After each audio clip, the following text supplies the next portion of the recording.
네, 안녕하세요.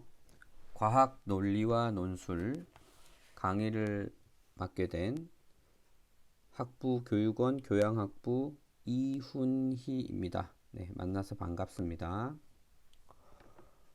코로나19 때문에 여러분들이 지금 학교를 못 나오고 이렇게 인터넷에서 강의를 듣게 되었습니다.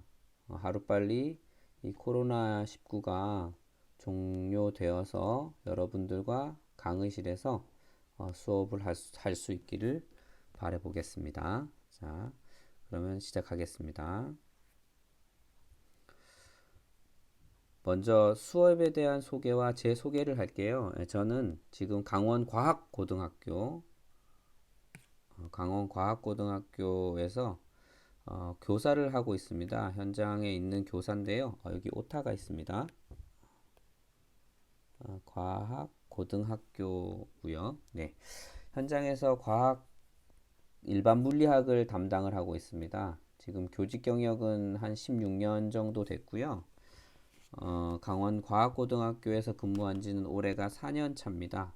우리 학교에서는 어떤 과목을 담당하고 있냐면 대학 선 이수 과정이라는 제도가 있어요. 전국의 과학고등학교에는 대학 선 이수 과정이라고 해서 과학고등학교 때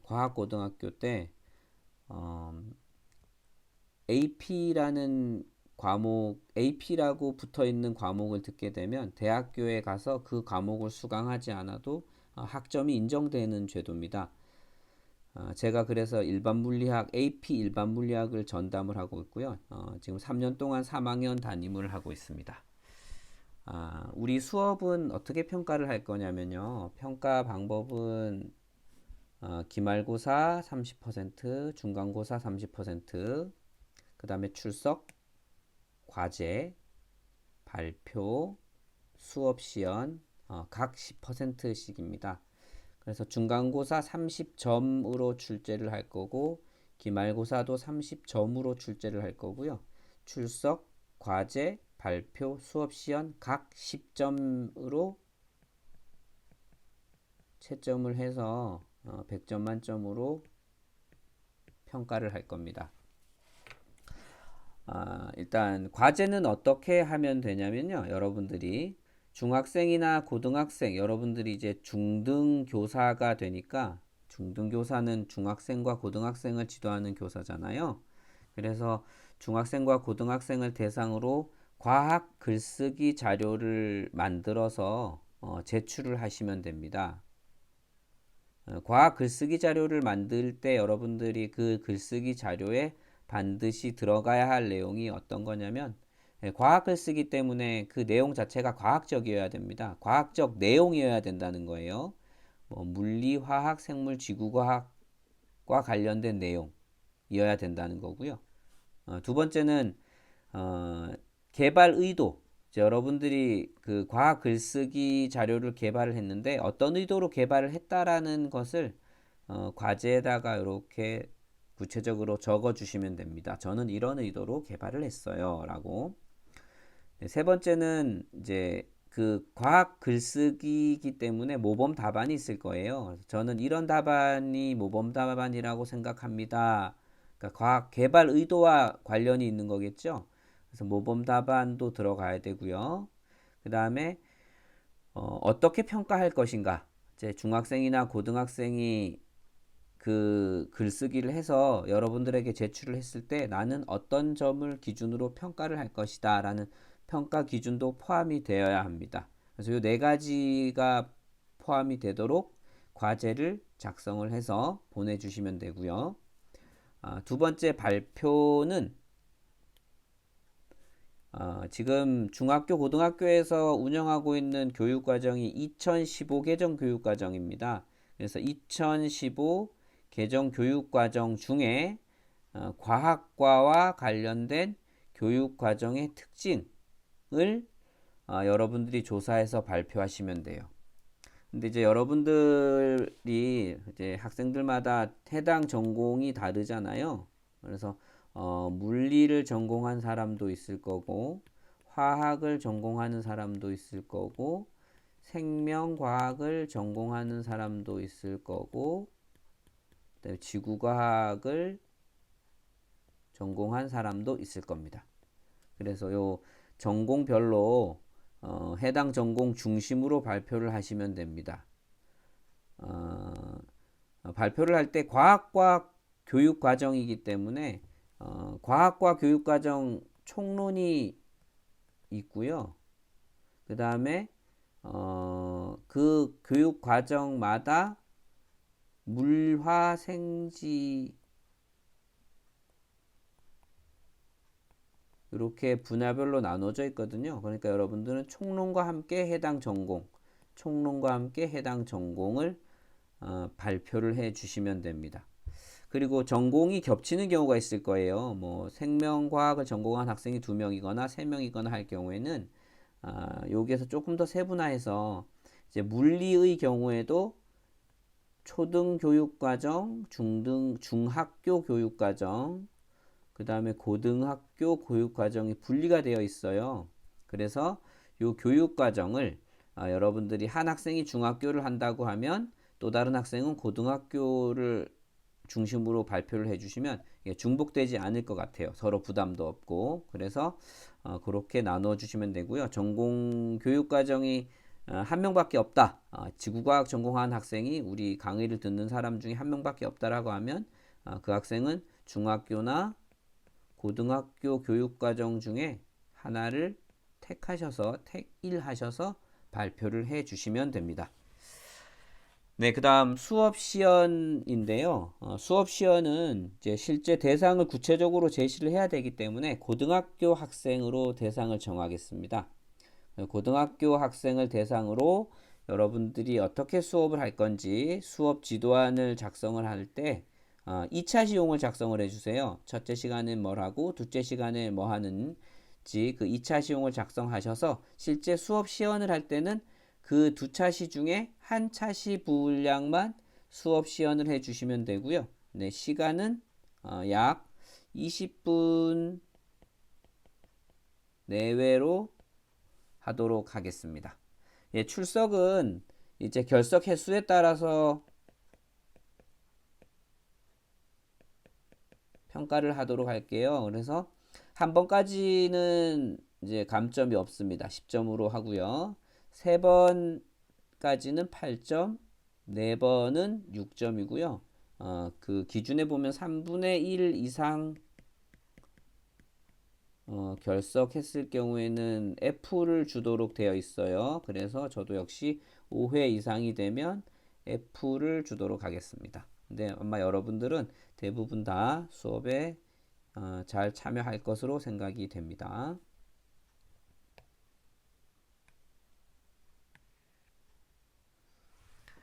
예, 이제 본격적으로 논술에 대해서 한번 공부를 해 볼게요. 이제 논술이라는 게 뭐냐? 자, 논술이란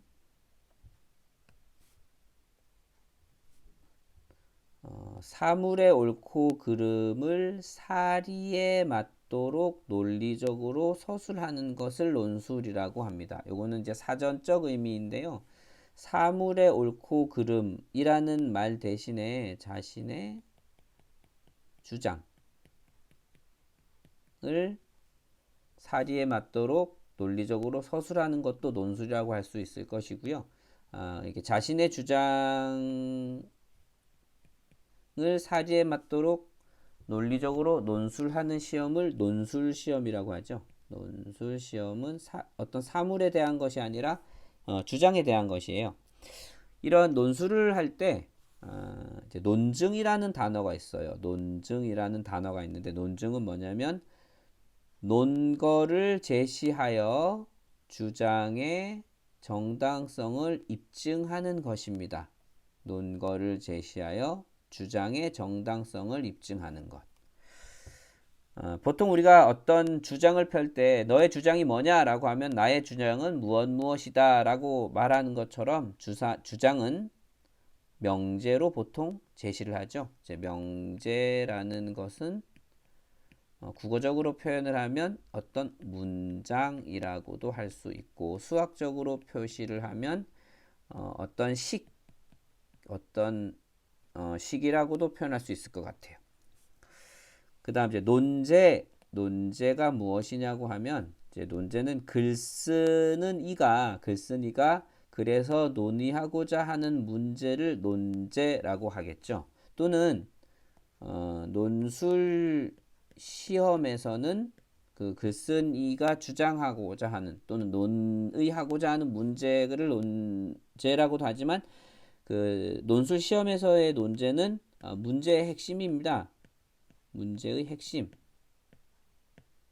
다시 얘기하면 문제를 출제한 사람이 출제자가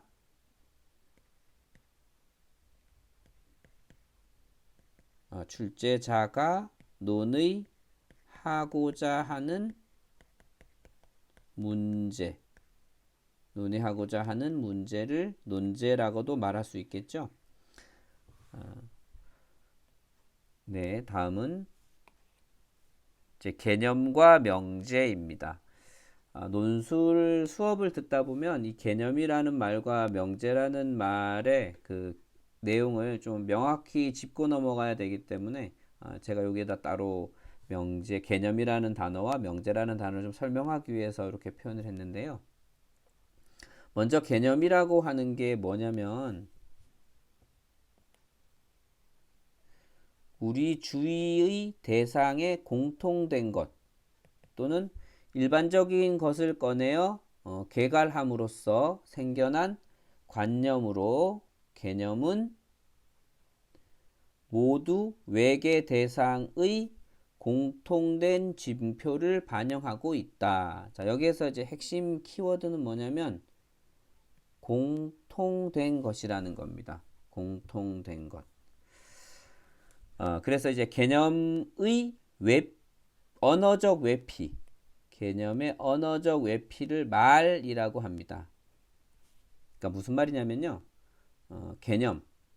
이제 개념은 관념들 중에 사람들 머릿속에 있는 관념들 중에 그 관념의 공통적인 것을 개념이라고 합니다. 그런데 이 관념 자체가 되게 언어를 가지고 매개되어지고 있다라는 거죠. 여러분들 머릿속에 있는 어떤 생각을 표현하기 위해서 반드시 언어를 사용을 하게 되잖아요. 그러니까 관념은 언어로 매개가 되고 개념이라는 것은 사람들의 공통된 관념을 개념이라고 하기 때문에 결국은 개념을 표현하기 위해서는 언어를 사용할 수밖에 없다라는 겁니다. 그런 의미로 개념의 언어적 외피는 말이다 라고 얘기를 하는 거죠. 그 다음 자연 속에 실제하는 사물이랑 그 사물을 지칭하는 언어와의 관계 속에서 개념이라는 게 형성되는 겁니다. 자연 속에 존재하는 사물을 언어로 표현하는 것을 보통 우리가 명사라고 하는데 이 명사뿐만 아니라 자연 상태 또는 우리 주위에 있는 어떤 현상이나 그것의 특징이나 이런 것들을 설명할 때도 우리는 전부 다 개념을 이용을 해서 설명을 합니다. 그 다음 명제는 개념들의 관계를 바탕으로 드러내며 개념들을 체계화하는 것은 제대로 된 명제이다. 자, 아까 얘기했던 것처럼 명제를 우리가 표현을 할 때 보통 문장이나 수학에서는 수식을 사용한다라고 했어요. 그러면 어떤 문장이 이렇게 있어요. 주어, 목적어, 서술어라고 할 때 요 주어에 해당되는 또는 목적어에 해당되는 또는 요 서술어에 해당되는 부분들이 전부 다 상호 어떤 의미적으로 연결이 되어 있기 때문에 이렇게 된 문장을 우리가 체계화한다라고 합니다. 수학으로도 보면 x 플러스 1이 4x 플러스 4와 같다. 안 됐네요. 이거는 항등식이 돼버리네요. 수어 플러스 2, x 플러스 1이 3x 플러스 1과 같다라는 이런 수식에서도 요 수식이 의미하는 더하기 또는 는, 그다음에 x라는 것 미지수 또는 숫자 1이라는 상수, 이런 것들이 다 어떤 의미를 가지고 있잖아요. 이런 의미를 가지는 것을 체계화했다라고 하거든요. 그러니까 이런 각각의 개념들, 그 다음 요 x 또는 더하기 1, 그 다음에 뭐 3, 요런 것들이 각각의 개념이 되는 것들이고, 요 개념들이 체계화가 되어 있을 때 우리는 요런 것들을 명제라고 이야기한다라는 겁니다.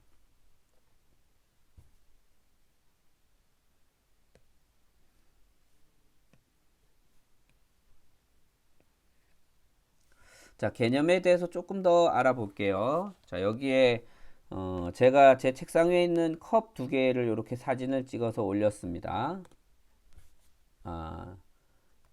여러분들 혹시 주위에 컵이 있나요? 컵? 여러분들 주위에 지금 컵이 있는지 한번 찾아보세요. 컵.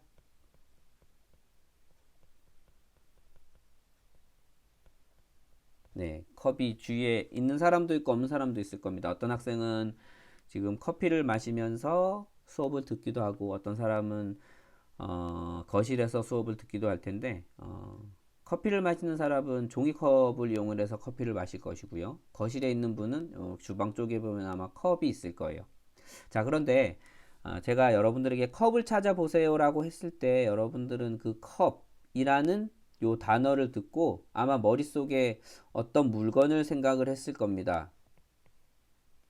이 물건을 생각을 했을 때 여러분들이 머릿속에 생각했던 그 물건의 모습이랑 여러분들이 지금 찾은 그 컵의 모습이 정확하게 일치하지는 않을 거예요. 다시 이야기하면 사람마다 컵이라는 단어를 들었을 때 그 떠올리는 머릿속으로 떠올리는 컵의 모양은 사람마다 다 다를 겁니다. 하지만 우리는 그것을 다 다른 모양임에도 불구하고 우리는 그것을 컵이라고 얘기를 하죠. 그리고 여기 나와 있는 이 사진 역시 서로 다른 모양이고 색깔도 다른데 우리는 이거를 컵이라고 이야기를 해요. 자, 이와 같이 개념이 뭐냐면 사람들 머릿속에 들어있는 그런 관념들의 공통적인 것들을 하나의 공통된 관념으로 묶어버린 걸 개념이라고 한다라는 거죠. 여기 이 보이는 사진에서 또 다른 개념들을 찾아볼 수가 있을 겁니다. 그러니까 다시 얘기하면 개념은 어떤 단어의 뜻이다라고 이야기를 하면은 조금 더 이해가 쉬울 것 같아요. 자, 제가 손잡이라는 요 단어, 손잡이가 가지는 개념이 있잖아요. 그러니까 여러분들이 그림에서 손잡이를 찾아보세요라고 하면 여러분들은 전부 다 이 부분을 손잡이라고 이야기를 할 거예요. 이 손잡이도 어떤 개념이 되는 거죠. 또는 컵의 입구라고 하면 입구, 물이 나오는 곳, 바로 요 부분이네요. 요 부분이 입구가 되는 거예요. 역시 모양이 다르지만 공통적인 특징이 있다라는 거네요. 그 다음 원, 원, 동그란 부분, 요 부분이 원이구나. 또는 요 부분이 원이구나. 하지만 이 원의 크기가 다르기 때문에 다르지만 우리는 원이다라고 이야기를 하는 거죠. 그 다음에 또 하나 색깔. 색깔이라는 단어, 빨간색이라는 단어, 흰색이라는 이런 단어. 색깔이라는 말도 어떤 개념이고요. 빨간색이라는 말도 어떤 개념이고요. 흰색이라는 말도 어떤 개념입니다. 빨간색 하면 색깔도 빨간색이라고 하지만 사람들이 머릿속에 떠올리는 빨간색은 전부 다 다릅니다. 하지만 우리는 지금 여기 보이는 요런 색깔을 띈 거, 요런 지금 제가 쓰는 글씨가 빨간색이잖아요. 요런 색깔과 비슷한 것들을 전부 다 빨간색이라고 이야기를 하는 거죠. 다시 얘기하면 단어가 없이 어떤 사물이나 사물을 설명하거나 의사소통이 불가능하듯이 단어의 뜻이 개념이라고 한다고 하면 개념 없이 우리가 어떤 것을 설명하거나 의사소통을 하는 건 불가능하다라고 여러분들이 생각을 하시면 됩니다.